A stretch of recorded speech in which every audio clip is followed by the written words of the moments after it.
But a fan took a picture with Jon at Target, and the guy looks like a little string bean. That part I can tell you, that is for sure true. He's hiding under the Jackson Wink cage all day. They think he was under the ring. But Jon didn't do himself any justice. I think he was under the ring. At some point, he must have just peed under the ring. And he hung out there for like 12 hours. There. I will also say, in fairness, I wasn't there. I didn't see him under the ring. He was under the ring. He was definitely under the ring. Begin with the proof.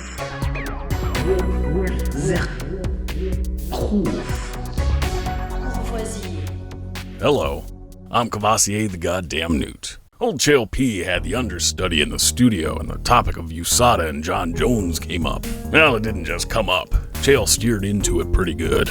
And before long, Colby brings up the infamous Jon Jones hiding under the cage from USADA for 12 hours to avoid a steroids test. Chael's been telling that story for years, and I've always wondered just how much truth there was to it. Figured it was time to give it a closer look. Take you in a weird direction here, which is Jon Jones. There is a optimism, and I'm not sure where this optimism comes from, that he will be back in 2018. The conversation starts here. Chael and Colby kick around what it would mean if by some crazy turn of events, Jon Jones avoids USADA's minimum 2-year penalty for popping a second time. Listen to Chael and Colby develop the topic, then we'll break it down, including whether or not there's any truth to the story of Jon Jones cowering under a filthy cage to avoid USADA. I feel like I understand those rules better than most, having been in violation of those rules and having to go into arbitration and defend myself and boning up on those rules. But they sure seem clear to me. He's got a minimum of 2 years, a ceiling of 4. There isn't a precedent for 4, even though it's a possibility, which brings you back to a more likely 2. Yeah, I definitely feel like I'm misunderstanding. I feel like if that does happen, that he comes in before that 2-year time frame, that we would find out a lot about USADA. I think that they would lose a lot of credit, and a lot of, you wouldn't be able to count on them if they're going to draw. He's failed 2 steroid tests, and now he's got his scumbag manager, Malky Kawa, coming out saying it's tainted supplements, like he does for all his other athletes. It's always the tainted supplements case. He can't just be a real man and own up to your violation. Everybody knows you done steroids. So, if he ends up coming back before that 2-year time frame, I would really have to question USADA's legitimacy. Colby drones as he talks, very monotone. The delivery and cadence of his speech is unchanging and emotionless. It's a damn good thing Colby stumbled into his heel turn. He's got all the personal charm of a sink full of cold dishwater. And I would too, and I have to tell you, in fairness, up until this point, I don't question them. They do have integrity, and a lot of people don't like them or think they're too sensitive, but that's a different topic. The topic of their integrity and them following the rules as they explain them, those guys are 100%, right? I mean, aren't they? Those guys do at least do things right. They deserve that, don't they? So if they did bend on this Jon thing, I'm with you. I would be disappointed. It would actually let me down. And that's not against Jon as much. That would let me down. Like, I do feel, for better or worse, those guys have cleaned up the sport. They said, these are the rules, like them or not, but here's the rules, and we're all going to follow them. I feel like they've done a really good job at that. And that's why I say that I believe it's false optimism to think that he would sit for less than 2 years. I think so too. And I think they're just trying to keep his name in the headlines. Obviously, that's the name of the game is keep your name hot. So I think they're using that more as leverage to keep his name out there, at the possibility. But you never know, his scumbag management team, Malky Kawa and those guys, they're probably trying to pay off the UFC or the USADA somehow to get him back earlier. And if he does come back, another note here, and I know he's pining for the Daniel Cormier fight. I don't know that I would want Daniel to give him the shot. I think there would be a part of me where it'd be like, hey, for one time, this guy's not gonna win. He's not gonna do wrong and come out on top. There is a part of me that would like to see Daniel say no.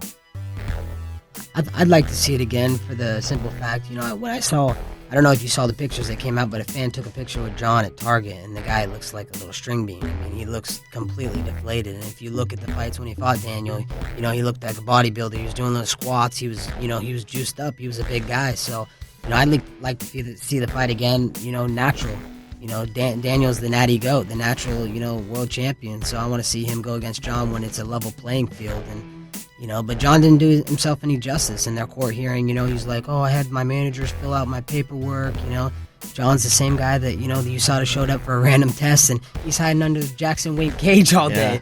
And he hung out there for like 12 hours. I know. So, I know that whole story.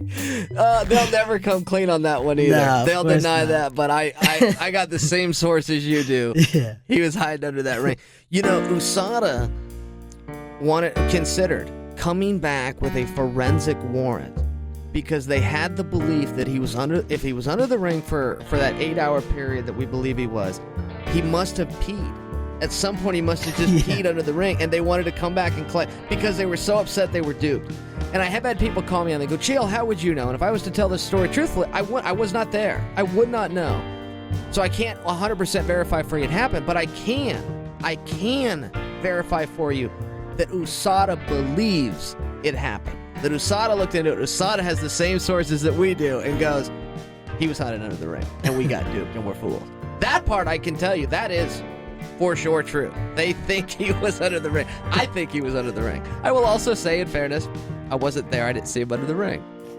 He was under the ring. he was definitely under the ring. 100%. All right. It seems to me Chael's got a dog in the fight he's not admitting to. This is at least the third time I've heard him build the exact same narrative. And I'm not sure if he's trying to bury Jones or he's making a preemptive charge against USADA.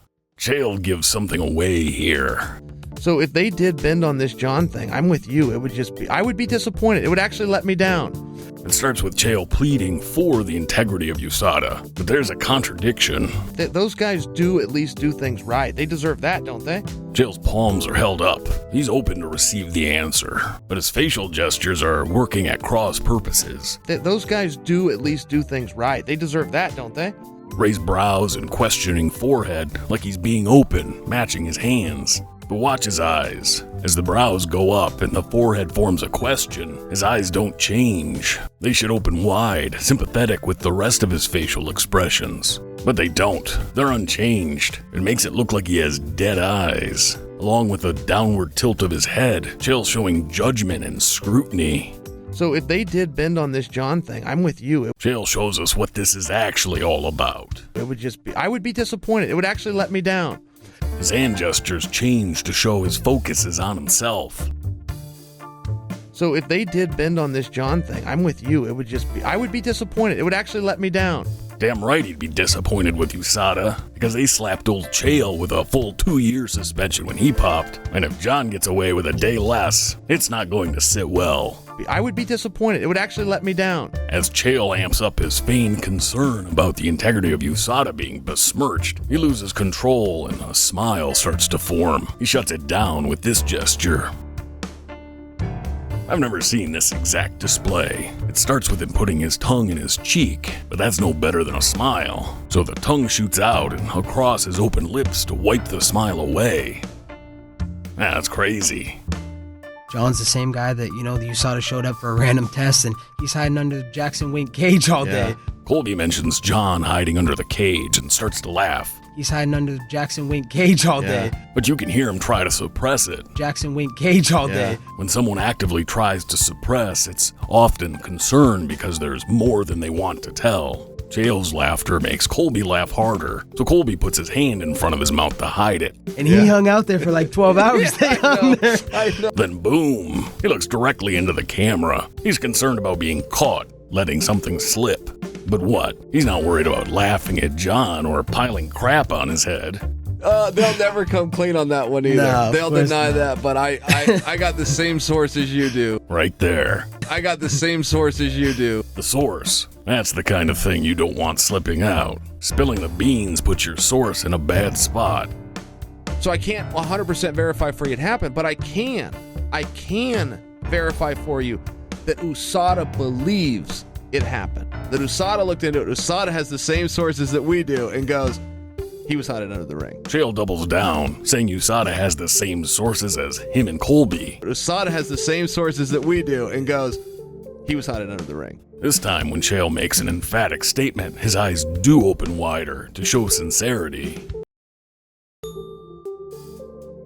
and instead of tilting his head down, he rhythmically nods, showing emphasis. Chael believes he's telling the truth here, and Colby is trying to hide something he knows, which is tied to something Chael knows. If you invent a story, you're not worried about a made-up source. From everything I can see, Chael and Colby are telling the truth about this. Well, that's what I see. Both Chael and Colby show every sign of believing what they say about Jon hiding from USADA, but that doesn't prove that Jon actually hid under the cage. You'd need to confirm their source to figure that out. Like this guy, Chad Smith, wrestling coach at the same Jackson Wink gym where the Jon Jones incident supposedly happened. Smith is originally from Oregon and wrestled at Hillsborough High School around the same time Chael wrestled at a nearby high school. The wrestling community is small, and the MMA community even smaller. Is Chad Smith the source of Colby and Chael's story? It's possible.